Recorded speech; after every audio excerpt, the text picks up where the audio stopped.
Thank you. Before I begin, ಇಲ್ಲಿ ಎಷ್ಟು ಜನ ಕನ್ನಡದವ್ರು ಇದ್ದೀರಾ? ಸುಮಾರು ಜನ ಕನ್ನಡದವ್ರು ಇದ್ದೀರಾ. ಇಂಗ್ಲಿಷ್ ಅಲ್ಲಿ ಮಾತನಾಡಿದ್ರೆ ಯಾರಿಗ ಅರ್ಥ ಆಗುತ್ತೆ ಹಾಗಿದ್ರೆ ಅಂದ್ರೆ I just want to know how many people are you of you are from outside of Karnataka, not from Karnataka. Okay, nice. So I'm going to speak in Konglish. Do you know what language I'm speaking today in? Kannada plus English. Okay. To begin with, hi, ಎಲ್ರಿಗೂ ನಮಸ್ಕಾರ. ನಾನು Ankita. Hi, hello. This is Ankita Amar. I'm an actress. I'm a host, and I also explore the world of music and dance. As she said, I hold a postgraduate degree in medical biochemistry, and currently I'm pursuing child psychology and development.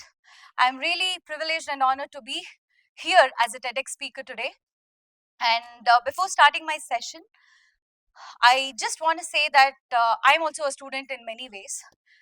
Just a few years ago, I was sitting here participating for inter-college competitions, especially when it's Dayanand Sagar University. I have to win and go back to my college. That's how, or the mentality I used to hold within me before coming to this university. So I thank the university for encouraging me by giving me such a beautiful platform to express myself with the way I think or with the way I feel.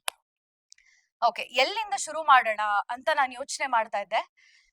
ಯಾವ್ದ್ರ ಬಗ್ಗೆ ಮಾತಾಡ್ಲಿ? ಪ್ರತಿಯೊಬ್ಬರು ಅವರ ಜೀವನದ ಶೈಲಿಯ ಬಗ್ಗೆ ಮಾತಾಡ್ತಾರೆ, ಅವರ ಜೀವನದ ಹಾದಿಯ ಬಗ್ಗೆ ಮಾತಾಡ್ತಾರೆ.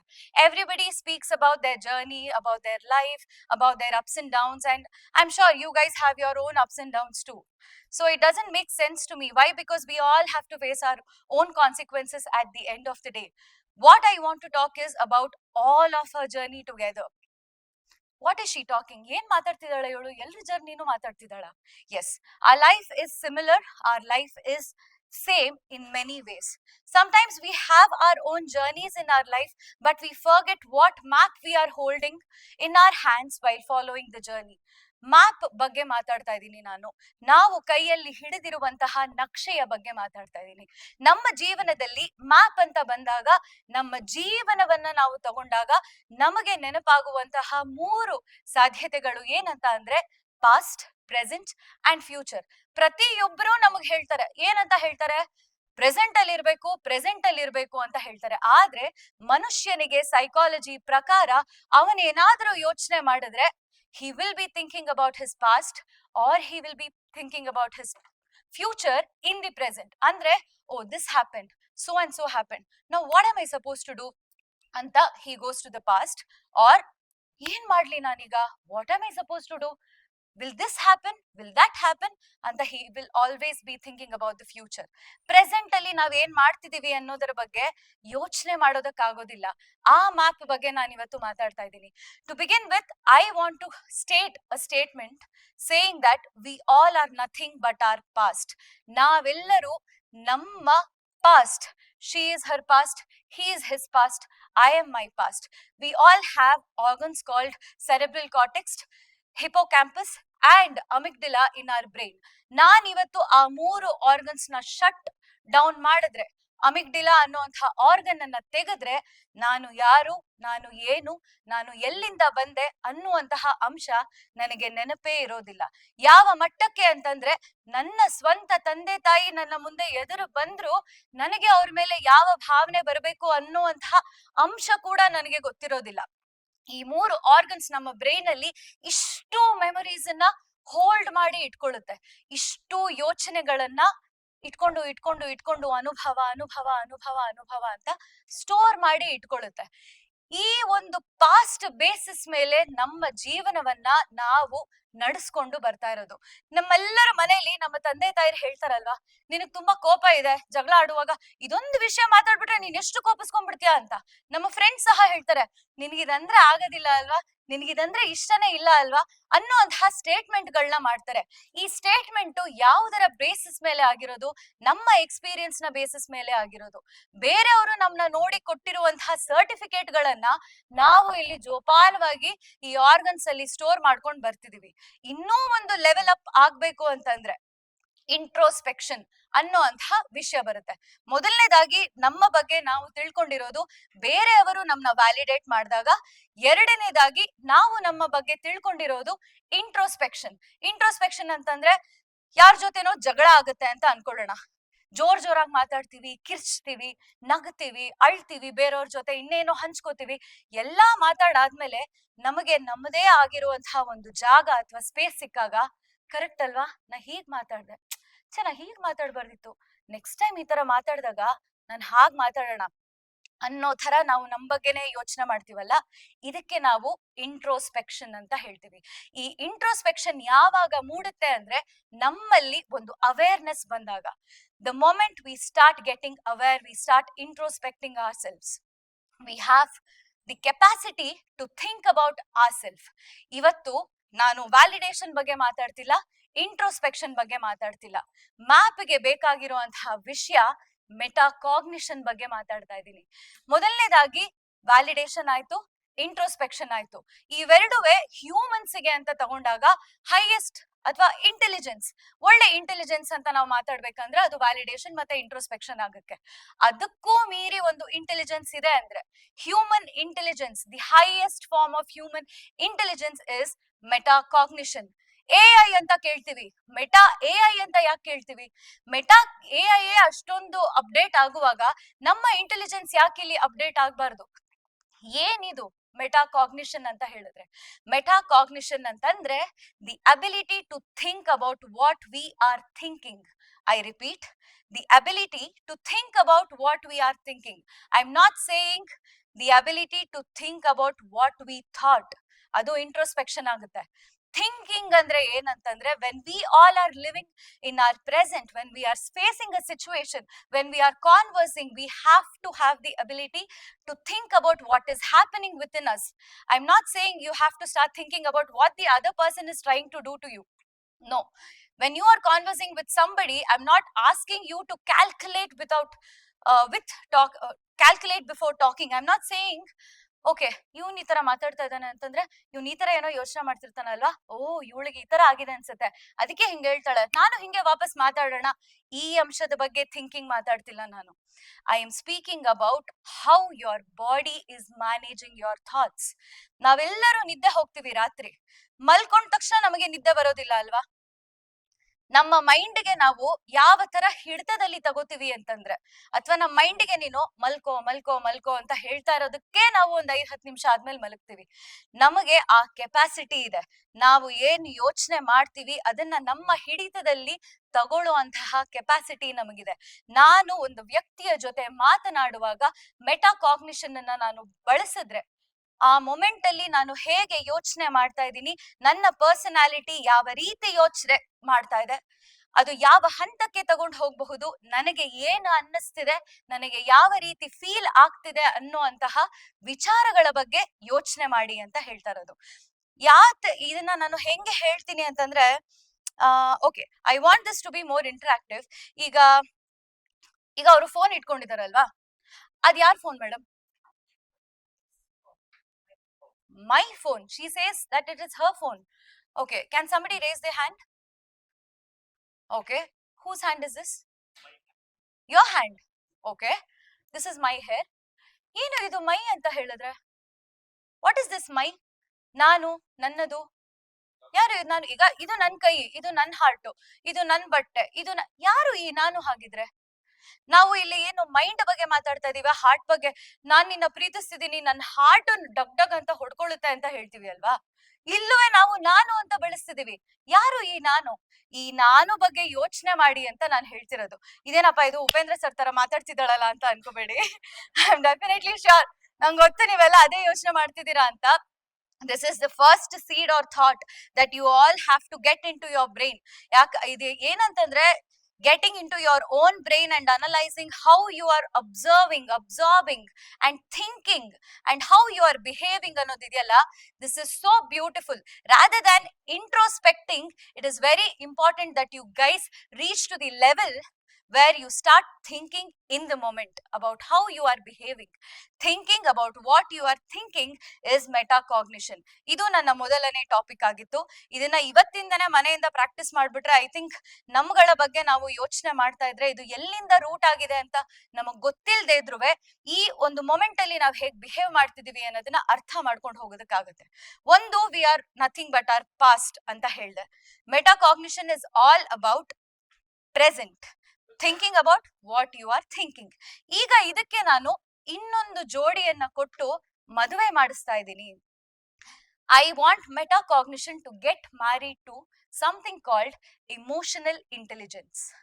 ಮೆಟಾಕಾಗ್ನಿಷನ್ ಅಂತ ನಾವು ಮಾತನಾಡುವಾಗ ಏನಾಗುತ್ತೆ, I am just talking about thinking what we will be thinking ಅಲ್ವಾ. ಈಗ ಅದಕ್ಕೆ ಫೀಲಿಂಗ್ ಅನ್ನುವಂತಹ ಶಬ್ದವನ್ನ ನಾನು ಆಡ್ ಮಾಡ್ತಾ ಇದ್ದೀನಿ. ನಮ್ಮೆಲ್ಲರ ಮೆಮೊರೀಸ್, ನಾನೇನ್ ಹೇಳ್ದೆ, ಪಾಸ್ಟ್ ಅನ್ನುವಂತಹ ಮೆಮೊರೀಸ್ ನಮ್ಗೆ ಡೀಟೇಲ್ ಆಗಿ ಅರ್ಥ ಆಗದೆ ಹೋದ್ರುವೆ ನಮಗೆ ಹೇಗೆ ಅನುಭವ ಆಗಿತ್ತು ಆ ಒಂದು ಫೀಲಿಂಗ್ ಅನ್ನೋದು ಚೆನ್ನಾಗಿ ನೆನ್ಪಿರುತ್ತೆ. ಈ ಅವತ್ತಂತೂ ನಂಗೆ ಸಿಕ್ಕಾಪಟ್ಟೆ ಭಯ ಆಗಿತ್ತಪ್ಪ, oh my God, I was so happy that day, I was so angry, please don't even bring that topic ಅನ್ನೋ ಅಂತಹ ಶಬ್ದಗಳನ್ನೆಲ್ಲ ಮಾತಾಡುವಾಗ ನಾವು ನಮ್ಮ ಫೀಲಿಂಗ್ಸ್ ಗಳ ಬಗ್ಗೆ ಮಾತಾಡ್ತೀವಿ. ಒಂದು ಕಡೆ ನಾನು highest form of intelligence metacognition ಅಂತ ಹೇಳಿದ್ರೆ, at the same time if we all have to become profound human beings, I want emotional intelligence to come to play. ಯಾಕಂದ್ರೆ ಎಮೋಷನಲ್ ಇಂಟೆಲಿಜೆನ್ಸ್ ಅನ್ನೋದು ಬಹಳ ಬಹಳ ಮುಖ್ಯವಾಗ್ತಾ ಹೋಗುತ್ತೆ.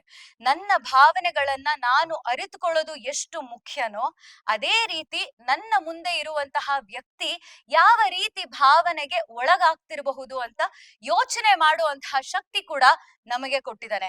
ಎಮೋಷನಲ್ ಇಂಟೆಲಿಜೆನ್ಸ್ ಬಂದ್ರೆ ಅಲ್ಲಿ ಎಂಪತಿ ಅನ್ನೋದು ಹುಟ್ಟುತ್ತೆ. ಎಂಪತಿ ಅನ್ನೋದು ಹುಟ್ಟಿದ್ರೆ ಕಾನ್ವರ್ಸೇಷನ್ ಆಗ್ಲಿ, ಬದುಕುವಂತಹ ರೀತಿ ಆಗ್ಲಿ, ಮಾಡ್ಕೊಳ್ಳುವಂತಹ ಮೆಮೊರೀಸ್ ಗಳಾಗ್ಲಿ ಎಲ್ಲಾನು ಈ ಒಳಗಡೆ ನಾನು ಅಂತ ಇದನ್ನಲ್ಲ ಅವ್ ನೀಟಾಗಿ ಸ್ಕ್ಯಾನ್ ಮಾಡಿ ಮಾಡಿ ಮಾಡಿ ಮಾಡಿ ಜೋಪಾನವಾಗಿ ಇಟ್ಕೋತಾ ಇರ್ತಾನೆ. ಎಲ್ಲಿ? ಆ ಅಮಿಗ್ಡಿಲಾ ಅಂತ ಹೇಳಿದ್ನಲ್ಲ ಅಲ್ಲಿ. ಯಾಕಂದ್ರೆ ಈ ಅಮಿಗ್ಡಿಲಾ ಅನ್ನುವಂತಹ ಆರ್ಗನ್ ಅಲ್ಲಿ ಎಮೋಷನ್ಸ್ ಅನ್ನೋದು ಭದ್ರವಾಗಿ ಬಿಗಿ ಆಗುತ್ತೆ. ನಮ್ಗೆ ಯಾವ್ದೋ ಒಬ್ರ ಜೊತೆ ಏನೋ ಒಂದು ಮೆಮೊರಿ ಆಗಿರುತ್ತೆ, ನೆನಪುಗಳಾಗಿರುತ್ತೆ, ಆದ್ರೆ ಕರೆಕ್ಟ್ ಆಗಿ ನಮ್ಗೆ ಆ ಕಾಂಟೆಕ್ಸ್ಟ್ ನೆನಪಿಲ್ಲ ಅಂತಂದ್ರು, ಆ ಸಂದರ್ಭ ನಮಗೆ ನೆನಪಿಲ್ಲ ಅಂತ ಅಂದ್ರು, ಅವ್ನ ಮುಖ ನೋಡಿದ್ರೆ ನನ್ಗೆ ಆಗಲ್ಲ ಗುರು ಅಂತ ಮಾತ್ರ ಹೇಳ್ತೀವಿ ಅಲ್ವಾ. ಅವ್ನ್ ನೋಡ್ ತಕ್ಷಣ ಅಯ್ಯೋ ಇವ್ ನೋಡಿದ್ರೆ ನಂಗೆ ಇರಿಟೇಷನ್, ಅದ್ ಏನಾಗಿತ್ತು ನಂಗೆ ಮರ್ತೋಗ್ಬಿಟ್ಟಿದೆ, ಬಟ್ ಏನೋ ಆಗಿತ್ತು ಅಂತ ಹೇಳ್ತೀವಿ. ಆ ಭಾವನೆ ಬಗ್ಗೆ ಮಾತಾಡ್ತಾ ಇರೋದು. ಆ ಭಾವನೆಯನ್ನ ಅಮಿಗ್ಡಿಲಾ ನೆನ್ಪಿಟ್ಕೊಂಡಿರುತ್ತೆ.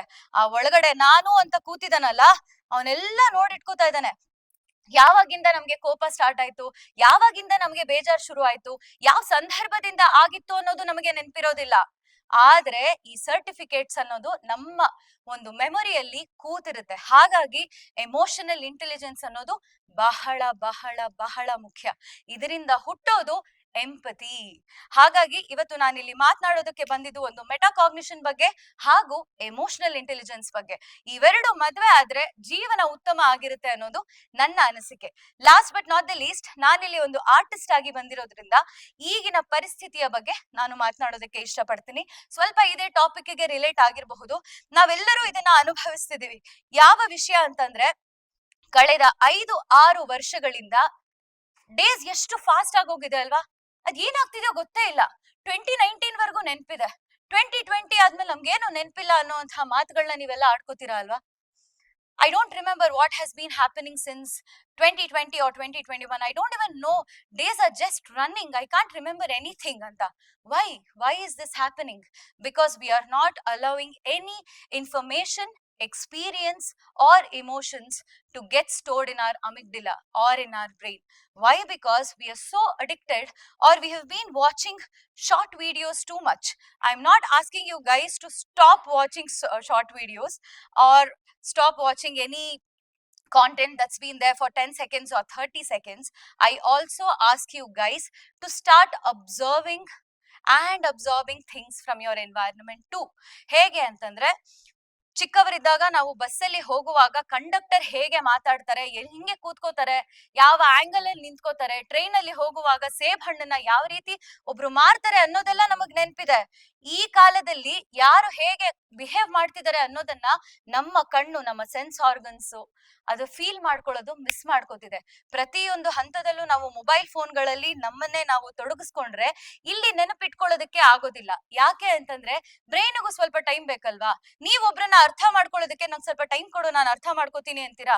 ನಿಮ್ಮ ಬ್ರೈನ್ ನಿಮ್ನ ಅರ್ಥ ಮಾಡ್ಕೊಳ್ಳೋದಕ್ಕೆ ನೀವು ಸ್ವಲ್ಪನಾದ್ರೂ ಟೈಮ್ ಕೊಡಬೇಕು. The moment you start watching videos which extends above 15 to 20 minutes, ಒಂದು 30 ನಿಮಿಷಗಳ ಕಾಲ ನಿಮ್ಮನ್ನೇ ನೀವು ಒಂದು ವಿಡಿಯೋದಲ್ಲಾಗ್ಲಿ ಅಥವಾ ಒಂದು ಸಿನಿಮಾದಲ್ಲಾಗ್ಲಿ ಪಾಡ್ಕಾಸ್ಟ್ ಅಲ್ಲಾಗ್ಲಿ ಇನ್ವಾಲ್ವ್ ಆಗ್ತಾ ಇದ್ರೆ, ಎಂಗೇಜ್ ಆದ್ರೆ, ನೀವು ನಿಮ್ಮ ಸೆನ್ಸ್ ಆರ್ಗನ್ಸ್ ಅದನ್ನ ಅಬ್ಸರ್ವ್ ಮಾಡುತ್ತೆ, ನಿಮ್ಮ ಮೈಂಡ್ ಅದನ್ನ ಥಿಂಕ್ ಮಾಡುತ್ತೆ, ನಿಮ್ಮಲ್ಲಿ ಒಂದು ಎಮೋಷನ್ ಇವೋಕ್ ಆಗುತ್ತೆ. ಆ ಭಾವನೆ ಇವೋಕ್ ಆಗಿ ಅದು ಅಮಿಗ್ಡಿಲಾಗ್ ಹೋಗಿ ಸೇರ್ಕೊಳ್ಳುತ್ತೆ. ಅವಾಗಷ್ಟೇ ನೀವು ಏನ್ ಜೀವನ ಮಾಡ್ತಿದ್ದೀರಾ ಅನ್ನೋದು ನಿಮಗ್ ನೆನ್ಪಿರುತ್ತೆ. ಇಲ್ಲ ಅಂತಂದ್ರೆ ನಾನೇ ನಿಮಗ್ ಕೇಳ್ತೀನಿ, ಇಲ್ಲ ಅಂತಂದ್ರೆ ಹೋದ್ ತಿಂಗಳು ನಾವೊಂದ್ 500 ರೀಲ್ಸ್ ನೋಡಿರ್ತೀವ, 500 ಶಾರ್ಟ್ ವಿಡಿಯೋಸ್ ನೋಡಿರ್ತೀವ. ಈಗ ಸಡನ್ ಆಗಿ ಒಂದ್ 10 ಶಾರ್ಟ್ ವಿಡಿಯೋಸ್ ನೀವು ನೋಡಿರೋದ್ ಮೆನ್ಷನ್ ಮಾಡಿ ಅಂತ ಹೇಳಿದ್ರೆ ಮಾಡಕ್ ಬರಲ್ಲ ನಮ್ಗೆ. ಯಾಕೆ ಅಂತಂದ್ರೆ ನಾವು ಟೈಮೇ ಕೊಡ್ತಿಲ್ವಲ್ಲ. The moment we start scrolling, brain will be like, ತಡಿ ಗುರು ನಾನು ಏನೋ ನೋಡ್ತಾ, ಓಕೆ ಒಂದ್ಸರಿ ಏನ್, ಓಕೆ ಫೈಟಿಂಗ್ ನಡೀತಿದ್ಯಾ, ಓಕೆ ಇನ್ನೊಂದ್ಸರಿ ಕ್ರೈಯಿಂಗ್ ಸೀನಾ, ಇನ್ನೊಂದ್ಸರಿ ಏನಿದು ಅನ್ನೋ ಅಷ್ಟೊತ್ತಲ್ಲೇ ಬ್ರೈನ್ ಮರ್ತ್ ಹೋಗ್ಬಿಡುತ್ತೆ.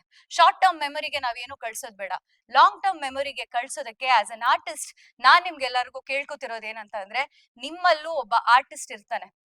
ಅದು ನೀವು ಕೇಳುಗರಾಗಿ ಇರಬಹುದು. B listeners, be good listeners. ನೀವೇನ್ ಡಾನ್ಸ್ ಮಾಡ್ಬೇಕು, ಹಾಡ್ ಹಾಡ್ಬೇಕು ಅಂತಾನೆ ಅಲ್ಲ. ಒಂದು ಮೂವಿ ನೋಡಿದ್ರೆ ಸಾಕು, ಒಂದು ಪಾಡ್ಕಾಸ್ಟ್ ಕೇಳಿದ್ರೆ ಸಾಕು, ಅಥವಾ ನಿಮ್ಮನ್ನೇ ನೀವು ಒಂದು ಡ್ರಾಯಿಂಗ್ ನಲ್ಲಿ ತೊಡಗಿಸ್ಕೊಂಡ್ರೆ ಸಾಕು. ಯಾವ್ದಾದ್ರು ಒಂದು ವಿಷಯ, ಯಾವ್ದಾದ್ರು ಒಂದು ಟಾಪಿಕ್ ನ ನಿಮಗೆ ನೀವು ಎಂಗೇಜ್ ಆಗೋಕೆ 30 ರಿಂದ 40 ನಿಮಿಷದ ಮೇಲೆ ತಗೊಳ್ಳಿ, ನಿಮಗೆಲ್ಲ ನೆನಪಲ್ಲಿ ಉಳಿಯೋದಕ್ಕೆ ಶುರು ಆಗುತ್ತೆ ಅಂತ ಹೇಳ್ತಾ ನಾನು ನನ್ನ ಮಾತನ್ನ ಶಾರದಾ ದೇವಿಗೆ ಒಪ್ಪಿಸಿ ಮುಗಿಸ್ತಾ ಇದ್ದೀನಿ. ಮಾತು ನನ್ನ ಕಲೆ, ಮೌನ ನನ್ನ ಬೆಲೆ ಅಂತ ಹೇಳ್ತಾ, ಚಂದ್ರಗಾವಿಗ ತೊಟ್ಟು ದುಂಡು ಮಲ್ಲಿಗೆ ಮುಡದು ಅಂಗಾಳದೊಳಗ ಆಡೋಳೆ, ಅಂಗಾಳದೊಳಗ ಆಡೋಳೆ ಸರಸ್ವತಿ, ಓದಿ ಸಮ್ಮಯ್ಯ ಸವಿ ನುಡಿಯ, ಓದಿ ಸಮ್ಮಯ್ಯ ಸವಿ ನುಡಿಯ. ಆ ಶಾರದಾಂಬೆಗೆ ಥ್ಯಾಂಕ್ಸ್ ಹೇಳ್ತೀನಿ. ನನ್ನ ನಾಲ್ಗೆಲಿ ಇಷ್ಟೊತ್ತು ಒಲ್ದಿರೋದಕ್ಕೆ. ನಿಮ್ಗೆಲ್ರಿಗೂ ಅರ್ಥ ಆಗಿದೆಯೋ ಅಲ್ವೋ ನನಗೆ ಗೊತ್ತಿಲ್ಲ, ಆದ್ರೆ ಅರ್ಥ ಆಗಿರೋರು ದಯವಿಟ್ಟು ಮನೆಗೆ ಹೋಗಿ ಒಂದ್ಸರ್ತಿ ಈ ಮೆಟಾಕಾಗ್ನಿಷನ್, ಎಮೋಷನಲ್ ಇಂಟೆಲಿಜೆನ್ಸ್ ಹಾಗೂ ಯಾವ ಲೆವೆಲ್ಗೆ ನೀವು ಎಂಗೇಜ್ ಆಗ್ಬೇಕು ವಿಡಿಯೋಸ್ ಅಲ್ಲಿ ಅಥವಾ ಬೇರೆ ಆರ್ಟ್ ಅಲ್ಲಿ ಅನ್ನೋದನ್ನ ಯೋಚನೆ ಮಾಡಿ ಅಂತ ಕೇಳ್ಕೊಳ್ತಾ ನನ್ನ ಮಾತು ಮುಗಿಸ್ತಾ ಇದ್ದೀನಿ. Thank you so much.